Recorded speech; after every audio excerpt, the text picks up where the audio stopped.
June 18th, 1957, 2:47 p.m. The shot came from 400 yards away. Bumpy Johnson was walking east on 145th Street between Lenox and 7th Avenue. The same route he walked every Tuesday afternoon, the same time, the same pace. Routine was dangerous in his line of work, but Bumpy had learned a long time ago that changing your patterns out of fear was its own kind of defeat. He was alone. No bodyguards, no associates. Just a man walking down a Harlem street in the middle of a sunny afternoon. The bullet hit the brick wall 6 inches from his head. The crack of the rifle shot followed a half-second later, distant, muted by distance, but unmistakable to anyone who'd heard gunfire before. Bumpy stopped walking. Didn't drop, didn't run, didn't dive for cover. He turned his head slowly, looked at the fresh hole in the brick wall, then looked in the direction the shot had come from. A rooftop, 5 stories up, 4 buildings down. Perfect vantage point for a trained shooter. The street around him had gone silent, pedestrians frozen mid-step. Someone started screaming. A car screeched to a stop. Bumpy stood there for 5 seconds that felt like 5 minutes. Then he walked calmly into the nearest building entrance and disappeared from the street. The rooftop was empty by the time police arrived 20 minutes later. They found shell casings, a sniper's nest, sandbags arranged for stability, cigarette butts, a water bottle. Someone had been up there for hours, waiting. The shooting angle was professional. The range was significant.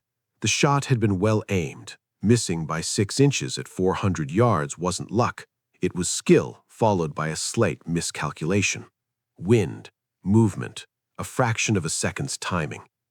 Whatever the reason, Bumpy Johnson was alive, but someone had tried very deliberately to kill him in broad daylight on a busy Harlem street. The police questioned witnesses, took statements, collected evidence. Bumpy Johnson refused to speak with them. "I didn't see anything," he told the detective who showed up at Small's Paradise an hour later. "I was walking. I heard a noise. Could have been a car backfiring." "Mr. Johnson, someone shot at you." "If you say so. We found a sniper's nest. Then I guess someone was up there, but it wasn't shooting at me." The detective knew better than to push.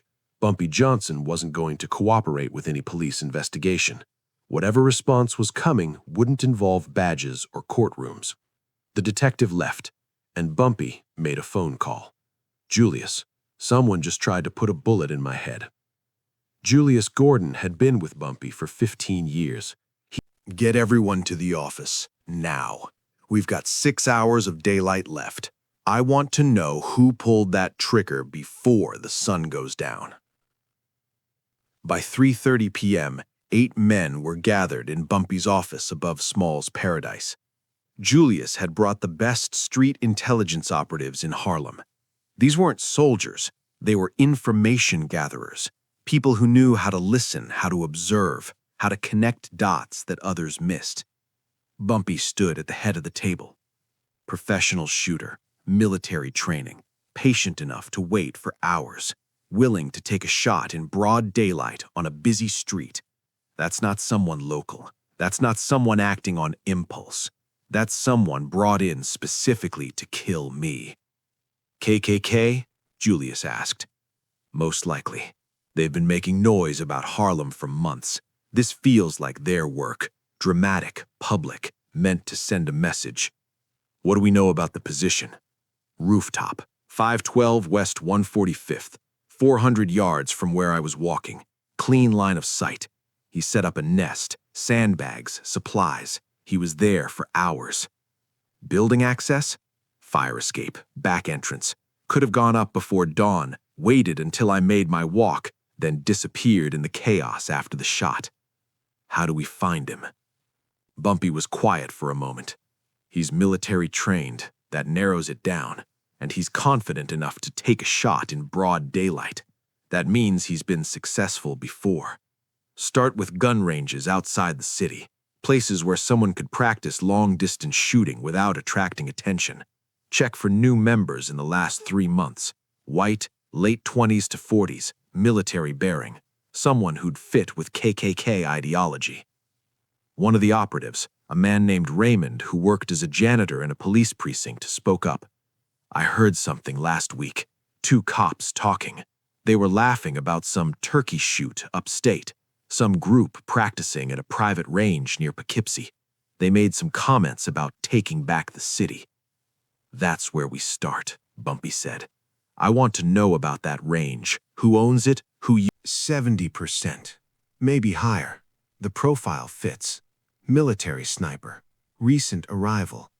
Ideological ties to the kind of people who'd take this contract. That's good enough. Get me a car." "Bumpy, if we're wrong, then we apologize, but I don't think we're wrong." 847 Pioneer Street was a 3-story walk-up in Red Hook, Brooklyn. Working-class neighborhood. Quiet. The kind of place where people minded their own business. Bumpy, Julius, and 2 others arrived at 5:30 p.m. The building superintendent, an older Italian man, was skeptical when they knocked. "Kramer? He's not here." "Where is he?" "How should I know? I'm not his keeper." Bumpy pulled out 5 $20 bills. "When did you last see him?"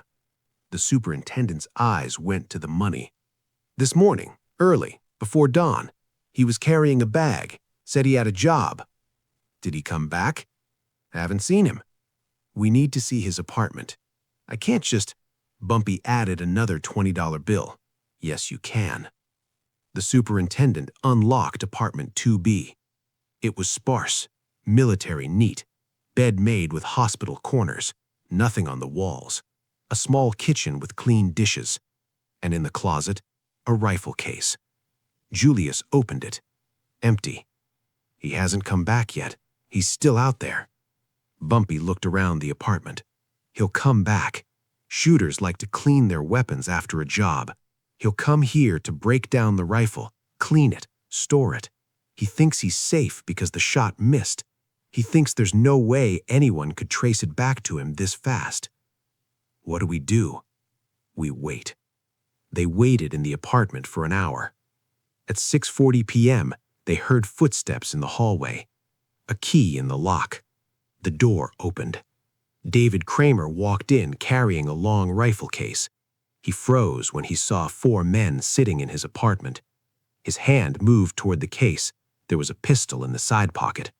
Julius had a gun out faster. "Don't." Kramer's hand stopped. Bumpy stood up slowly. "Close the door." Kramer closed the door behind him. His face had gone pale, but he was trying to maintain composure. Military training. Don't show fear. "You're Bumpy Johnson," Kramer said. "I am." "I missed. By 6 inches. Bumpy studied him for a moment. "You're ex-Special Forces, sniper qualified. You took a 400-yard shot in broad daylight on a crowded street. That's not someone who takes contracts lightly. That's someone with ideology." Kramer said nothing. "The KKK paid you. Probably not much. You people do this work for the cause more than the money. Someone high up decided I was a problem. They found you through the shooting club in Poughkeepsie. You spent weeks planning the shot. You set up your nest before dawn. You waited 5 hours for me to make my walk, and you took the shot."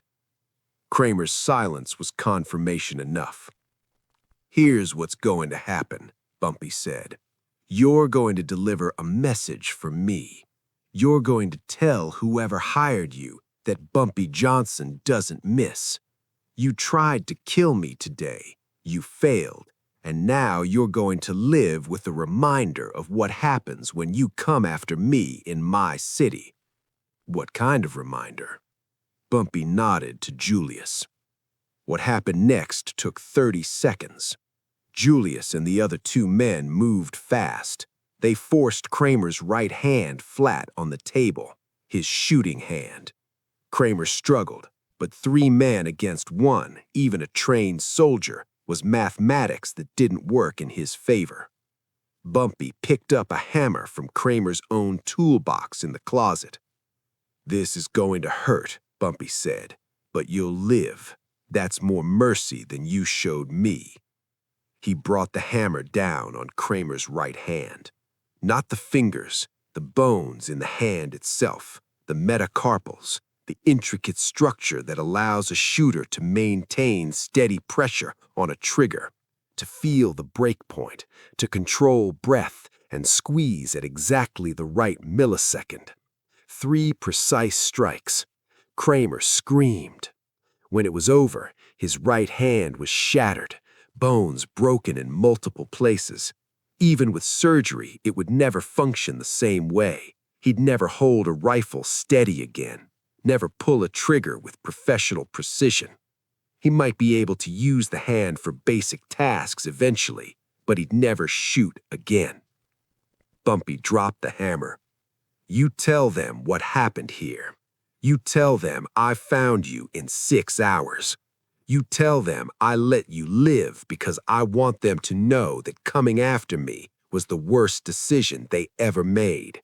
And you tell them if they send anyone else, I won't be this generous." Kramer was cradling his destroyed hand, tears streaming down his face, trying not to scream. "One more thing," Bumpy said. "You've got 24 hours to leave New York. If I see you again, I'll finish what I started. Understand?" Kramer nodded, unable to speak through the pain. Bumpy walked to the door, then paused. They left Kramer in his apartment, hand destroyed, career over, message delivered. By 9 p.m., word had reached the KKK chapter that had contracted the hit. The regional leader, a man named Thomas Whitmore, received a phone call from Kramer himself, voice shaking with pain and fear. "He found me. In 6 hours. He was waiting in my apartment. He knew everything. The range, the training, the contract, everything." "Did he tell him who hired you?" "No, but he didn't need me to. He already knew." "What did he do to you?" There was a long pause. "He destroyed my hand. I'll never shoot again. He said to tell you, Bumpy Johnson doesn't miss. And if you send anyone else, he won't be generous." Whitmore hung up without another word. The regional council met that night, 8 men in a basement in Queens. "We can't let this stand," one of them said. "If we don't respond, we look weak." "If we do respond, what happens?" Whitmore asked. "He found a trained sniper in 6 hours, a man who left no trail, who operated professionally. If Bumpy can do that, what do you think he'll do to us?" "We have resources. We have—" "He found Kramer before the police did, before we even knew the hit had failed. That's not luck. That's organization we can't match. So we do nothing? We withdraw from Harlem immediately. All operations, all recruitment, all intimidation campaigns. We pretend that neighborhood doesn't exist. You're afraid of one man." Whitmore looked around the room. "I'm smart enough to recognize when we've lost." Kramer was one of the best shooters in the state. He took a perfect shot. He missed by 6 inches because of wind and luck. And he moved to West Virginia, tried to start over. His hand healed poorly. He could use it for basic tasks, but the precision was gone. The steadiness that made him a sniper was destroyed. He never told anyone else what Bumpy had said to him that day, but people who knew him before and after noticed the change. The confidence was gone. The military bearing eroded. He became someone who looked over his shoulder constantly. Some called it PTSD. Others called it guilt. But David Kramer knew what it really was. The weight of knowing that he'd tried to kill a man who was smarter, faster, and more connected than anyone he'd ever faced. And that man had let him live specifically so he could carry that knowledge forever.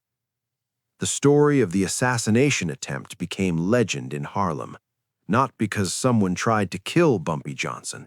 People had been trying to do that for 20 years, but because of what happened after. 6 hours, that's all it took. 6 hours from trigger pull to the shooter's hand being destroyed. 6 hours from the crack of the rifle to a message being delivered that made the KKK withdraw from an entire neighborhood. People talked about it for years, about how Bumpy didn't run when the bullet hit the wall, about how he stood there, looked at the hole, and calmly walked into a building like nothing had happened, about how he'd told Julius, "We've got 6 hours of daylight left," and about how 6 hours later, a professional military sniper was cradling a shattered hand and begging for his life. But most of all, they talked about what Bumpy did the next day, walking the same route, same time, same pace, showing everyone that the assassination attempt hadn't changed anything, that he wasn't hiding, wasn't afraid, wasn't altering his life because someone